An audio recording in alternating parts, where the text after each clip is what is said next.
오늘 말씀은 사도행전 12장 9절에서 12절까지의 말씀입니다.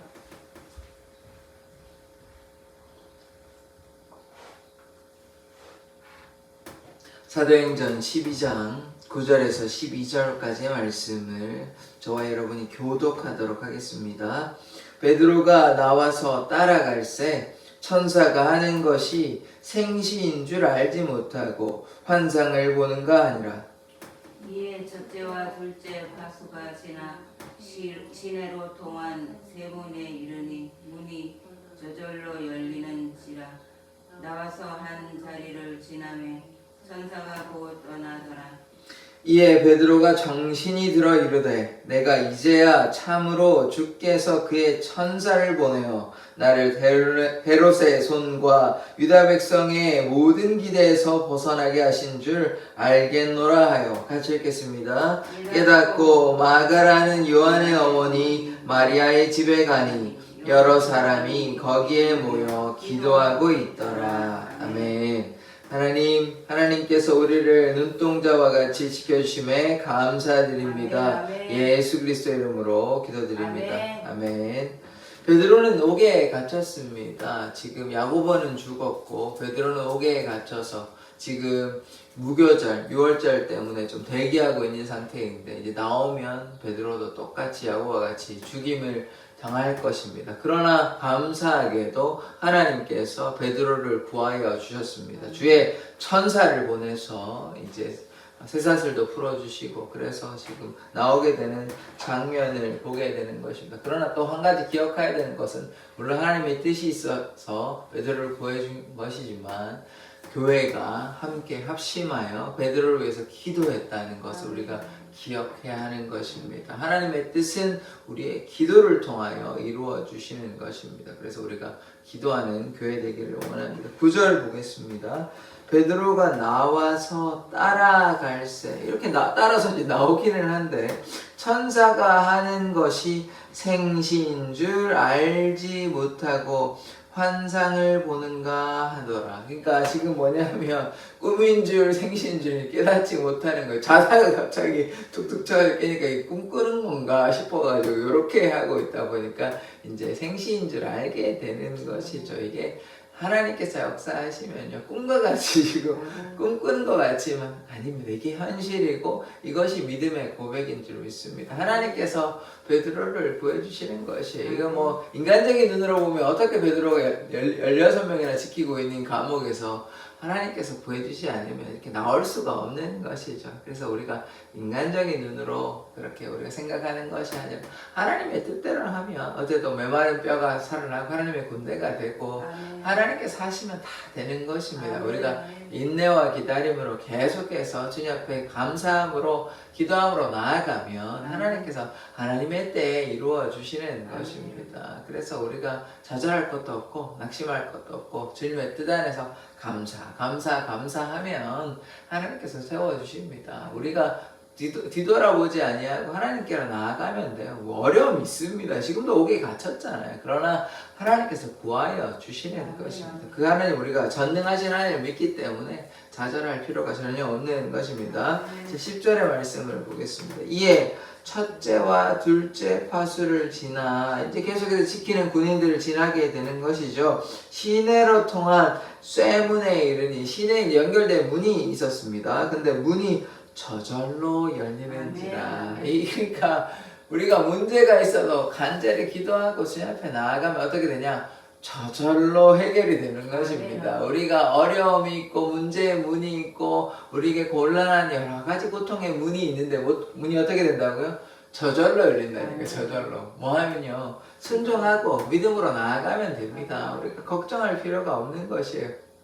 걱정한다고 해결될 것 같으면 뭐 걱정 계속 하겠습니다.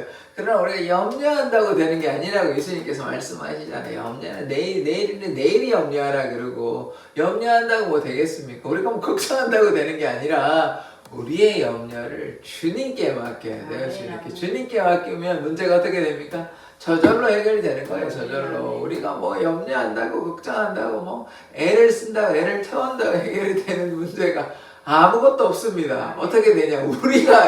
우리만 속상하고 우리만 힘듭니다. 그렇게 하면 안 되고 우리의 문제를 주님께 다 아뢰고 맡기고 주님 우리의 모든 짐을 주님께 맡기라 하잖아요. 주님께 맡기면요. 시편 68편으로 기억하는데 우리의 짐을 주님께 맡기면 됩니다. 우리가 뭐 걱정한다고 해결되는 문제가 아니에요. 다만 우리가 기도하면 됩니다. 기도하는 것도 막 걱정하고 염려하고 하는 것이 아니라 주님께서 해결해 주신다. 주님께서 돌보아 주신다. 이렇게 하면 되는 것입니다. 그러니까 저절로 문이 열려진 거 아닙니까? 그 다음에 나와서 한 거리를 지나매 천사가 떠나니라. 그래서 지금 천사를 통해서 베드로를 구하여 주었잖아요. 어제도 제가 수호천사 말씀을 드렸는데 시편 91편 11절의 말씀을 보면 이렇게 나옵니다. 그가 너를 위하여 그의 천사들을 명령하사 내 모든 길에서 너를 지키게 하심이라. 하나님께서 어떻게 하시냐? 천사들에게 명령하사 하나님께서 우리를 하나님의 백성을 지키게 하십니다. 그래서 이렇게 수호천사가 있는 것이 말씀에 있다고 제가 말씀을 드렸잖아요. 그래서 하나님 오늘도 장면을 보았잖아요. 베드로를 지켜주잖아요. 천사를 보내가지고 천사 한 명밖에 없겠습니까? 얼마나 많은 천사가 있겠어요. 뭐 제가 얼마나 많은지 모르겠습니다. 그래서 천사가 지켜주는 것이에요. 그래서 우리가 어려움 당할 때 문제가 저절로 천사들을 보내서 우리를 지켜주시고 돌보아 주십니다. 무엇보다 천사보다 더 강력하신 하나님이 우리와 함께 하십니다. 그러면요 걱정할 것도 없고 염려할 것도 없습니다. 하나님께서 우리의 인생을 책임져 주십니다. 우리의 죄짐을 대신져 주시는 것이요. 뭐 하기만 하면요 하나님께 맡기기만 하면 됩니다. 하나님께 나아가면요 하나님께서 우리 인생을 다 아십니다. 우리의 슬픔을 다 아신다고요. 그러면 우리가 뭐 그냥 맡기기만 하면 돼요. 염려다 맡기면요 하나님께서 우리를 돌보아 주시는 것입니다. 11절 말씀 보겠습니다.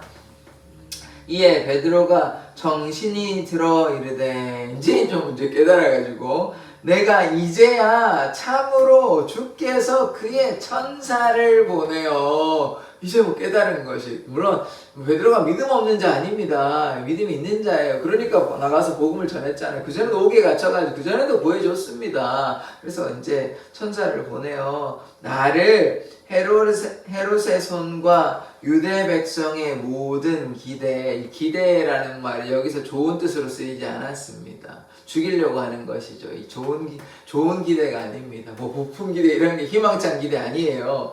베드로를 죽이려고 하는 그들의 계획에서 그들의 이제 음모에서 구하여 준 것이죠. 벗어나게 하신 줄을 알겠노라 하여. 그래서 하나님께서 하나님의 때에 하나님의 백성들을 이렇게 지켜주십니다. 하나님의 뜻이 아직 끝나지 않았기 베드로를 향한 하나님의 뜻이 아직 끝나지 않았기 때문에 결국은 뭐 순교당합니다. 순교하게 되지만 그러나 하나님의 뜻을 향해 믿음으로 나아가는 것입니다. 이 자기가 선택한 것이에요. 여기 이렇게 나와가지고 도망가면 뭐 그냥 행복하게 인간적으로만 보면 행복하게 살 수는 있습니다. 근데 그것이 베드로가 원한 삶이 아니죠. 베드로는요 하나님을 향해 이제 믿음으로 나아가는 자입니다. 자기가 자발적으로 내가 주를 위해 살겠노라 고백했기 때문에 계속해서 복음 증거하다가 결국은 순교하게 되는 것입니다. 그래서 이런 예언의 말씀도 하잖아요. 예수님께서. 그래서 결국은 이렇게 베드로가 하나님을 따라가다가 사람을 낳는 어부 돼가지고 그렇게 평생을 살다가 그렇게 돌아가게 되는, 예수님께 돌아가게 되는 것입니다. 그래서 우리가 베드로처럼 사도 바울처럼 그런 인생 살기를 원합니다. 그럴 때 우리의 삶에 기쁨이 있는 것입니다. 이 삶이요, 뭐 인간적으로 보면 뭐 감옥에 갇히고 뭐 고생하는 것 같지만 그렇지 않습니다. 그 안에 기쁨과 감사와 은혜가 넘치는 삶인 것이에요. 그래서 우리가 그 은혜 가운데 거하기를 원합니다. 12절 말씀 보겠습니다. 깨닫고 마가라는 요한의 어머니 마리아의 집에 가니, 이 마가가 누구냐면요, 마태, 마가, 누가, 요한이 복음서 쓴 마가복음의 저자이고요. 바나바의 생질입니다. 우리 바나바 보았지 않습니까? 사도와 같은 역할을 하는, 뭐 사도라고 보는 사람도 있는데 바나바의 생질, 그러니까 누이의 아들이에요. 뭐 누나인지 여동생인지는 모르겠고요. 하여튼 누이의 아들입니다. 바나바의 이제 조카인 것이죠. 이 마가라는 요한의 어머니 마리아의 집에 가게 된 것이죠. 집에 가니까 이 사람들이 뭐 하고 있냐? 여러 사람이 거기에 모여 기도하고 있더라. 이 베드로를 위해서 기도한 사람들입니다. 이 마가와 또 마가의 어머니 이제 마리아와 또 다른 뭐 제자들이 있었을 거 아닙니까? 그들이 함께 모여서 이 베드로를 위해서 간절히 기도하고 있는 장면인 것입니다. 그래서 우리가 기도해야 하는 것이죠. 하나님의 뜻은 기도를 통해서 역사하시는 것이고 우리가 어떻게 영적 전쟁하겠습니까? 물론 선포하고 하나님의 말씀에 따라 순종하는 것도 중요하지만 그것을 위해서 우리가 뭐 해야 되냐? 기도해야 되는 것입니다. 기도가 하나님께서 받으시는 향기로운 향인 것이에요. 그래서 우리가 주님께 기도하기를 원합니다. 그것을 위해서 지금 이 새벽에 나와서 함께 기도하는 것 아닙니까? 그래서 우리가 인내와 기다림으로 주님 앞에 나아가고 또 기도의 분량이 쌓이면 반드시 하나님의 역사가 나타나는 것입니다. 우리가 다른 길로 가지 아니하고 믿음으로 나아가고 인내하면요 하나님의 역사가 나타납니다. 우리가 그때를 기다리고 뭐 당장 왜 이만큼 했는데 하나님의 역사가 나타나지 않느냐 이렇게 그러니까 우리의 생각으로 하나님의 뜻을 이렇게 바꿀 수는 없고요. 하나님의 뜻에 맞추어서 우리가 나아가는 것이 참된 신앙입니다. 우리가 요만큼 했으니까 하나님 이루어 주십시오. 뭐 그렇게 하시기도 합니다. 때로는. 그러나 그것보다는 더 바람직한 신앙은 하나님의 계획에 나의 생각, 나의 시선, 나의 뜻을 다 맞추어 드리는 것이 더 바람직한 신앙이지 않겠습니까? 우리의 계획이 무엇이 중요한 것입니까? 하나님의 뜻과 계획이 있어서 우리를 보내셨는데 우리의 생각대로 우리의 뜻대로 하면 안 되는 것이죠.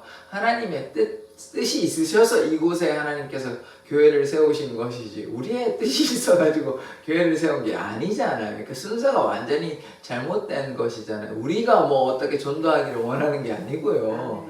하나님께서 전도하기를 원하신다니까요. 그러면 하나님께서 이루어 주시겠죠. 이런 순서로 돼야 되는 것이지 우리 뭐 생각 이렇게 했고 이렇게 했으니까 뭐가 되겠다 이렇게 해서는 결코 안 되는 것입니다. 하나님께서 하나님의 뜻이 있어서 이곳에 교회를 세우셨고 또 이곳에 이제 제가 이제 또 이곳에 2025년부터 제가 이제 사역을 감당하고 있고 그러면 하나님께서 또 세워 주시는 것입니다. 그렇게 하나님의 말씀 따라 살아가고 뭐 잘 되든 못 되든 다 하나님의 뜻인 줄 알고 우리가 믿음으로 순종하고 반응하면 그걸로 충분하고 그걸로 족한 것입니다. 우리가 그것을 넘어서서 뭐 우리가 막 욕심 부린다고 되는 게 아니잖아요. 뭐 3,000명, 5,000명이 금방 되는 것이 아닙니다. 그들이 하나님의 뜻이 있었으니까 결국은 뭐냐?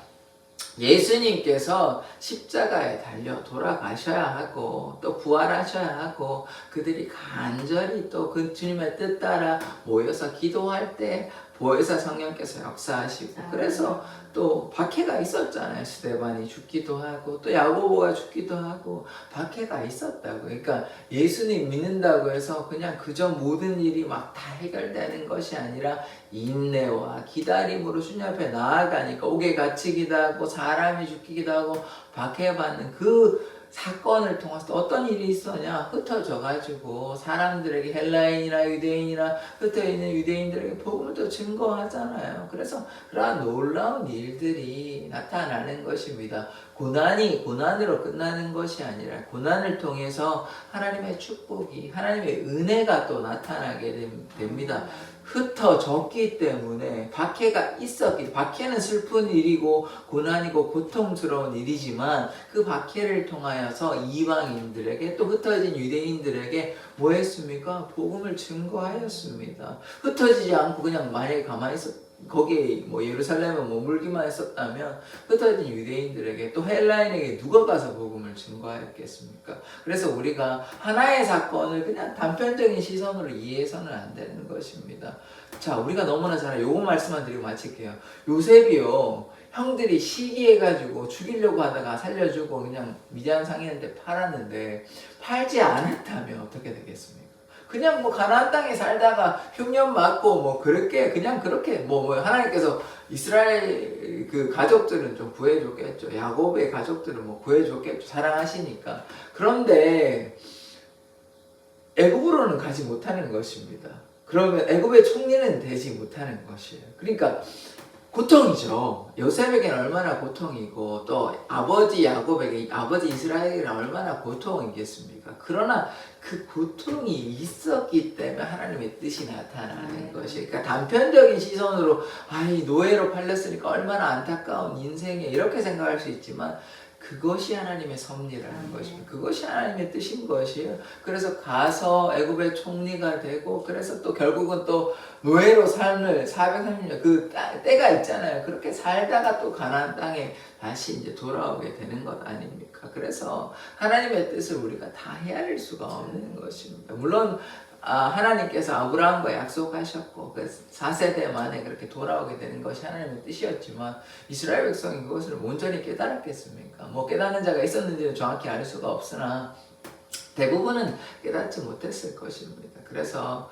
우리가 어떤 문제가 있다고 해서 우리가 어려움이 있다고 해서 뭐 우리의 삶에 왜 항상 이런 어려움이 있어 라고 생각하는 것이 아니라 그 문제가 있기 때문에 그 어려움이 있기 때문에 우리가 오히려 신앙이 자라나는 것이에요. 오히려 하나님의 역사를 우리가 깨달을 수 있는 것입니다. 그래서 지금 뭐 아무런 역사가 일어나지 않는다고 생각하는 것이 아니라 하나님께서 함께 하시는데 우리가 인내와 기다림으로 나아가면요 하나님께서 반드시 역사하십니다. 그래서 우리는 전능하신 하나님을 믿기 때문에 우리가 눈에 보이는 뭐 증거들이 안 보인다 할지라도 우리가 하나님께 나아가기만 하면 우리를 사용하시고 하나님의 때가 있는 것입니다. 뭐 어제 기도했으니까 오늘 이루어 주시고 뭐 몇 달 기도했으니까 이루어 주시고 이러면 뭐 너무나 모든 일이 뭐 쉽지 않습니까? 그게 아니죠. 그게 아니죠. 이제 요셉이 애국 갔다고 금방 총리가 된 게 아니잖아요. 그러니까 하나님의 때가 있고 430년 만에 또 출애굽한 거 아닙니까? 뭐 10년 만에 나온 것도 아니잖아요. 그러니까 하나님의 때를 기다려야 되는 것이요. 노아는 어땠습니까? 100년 가까이 이렇게 방주를 지었는데 홍수가 뭐 터졌습니까? 안 터졌잖아요.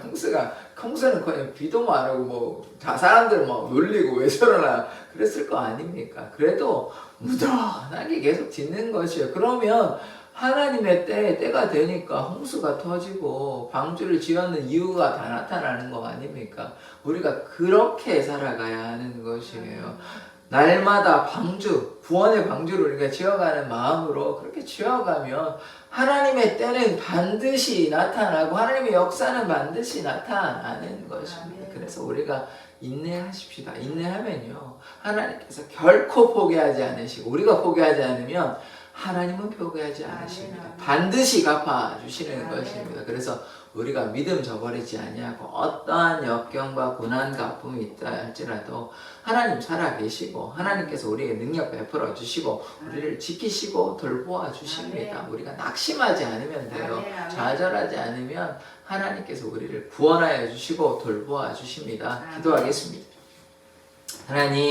하나님께서 옥에 갇힌 베드로를 주의 천사를 보내서 지켜주셨습니다. 그리고 그것을 위해서 교회가 함께 모여 베드로를 위해서 기도하였습니다. 어떤 고난과 역경 가운데서도 좌절하지 않기를 원합니다. 인내와 기다림으로 주님 앞에 나아가는 자 되게 하여 주시옵소서. 주님, 우리 사랑의 교회가 하나님을 사랑하는 교회, 하나님께 순종하는 교회 되게 하여 주시옵소서. 예수 그리스도의 이름으로 기도드립니다. 아멘.